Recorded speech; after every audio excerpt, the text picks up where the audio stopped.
ضمشدہ قبائلی اضلاع میں تیز ترقیاتی منصوبے شروع کرنے کا مشن۔ وفاق اور خیبر پختونخوا حکومت کے درمیان رسہ کشی بات کرنے کے لیے جوائن کریں گے عامر جمیل پشاور سے۔ عامر، اپڈیٹ کیجیے گا، خیبر پختونخوا کے کیا تحفظات ہیں وفاق سے؟ جی بالکل، دیکھیں وفاق اور خیبر پختونخوا حکومت کے مابین رسہ کشی جاری ہے۔ رواں سال بھی قبائلی اضلاع کے لیے مقرر کردہ 66 ارب روپے کے ترقیاتی بجٹ جو ہے اس کی ادائیگی مکمل نہیں ہو سکی۔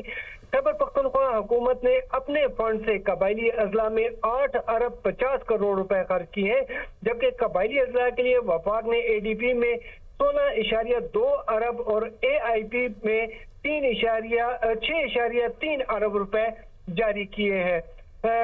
رواں سال کے دوران وفاق نے قبائلی اضلاع کے لیے 22 ارب 50 کروڑ روپے کل جو ہیں وہ جاری کیے ہیں، جبکہ قبائلی اضلاع میں 10 ماہ کے دوران ترقیاتی کاموں کے لیے صرف 31 ارب روپے خرچ کیے جا سکے ہیں۔ بہت شکریہ عامر اپڈیٹ کے لیے۔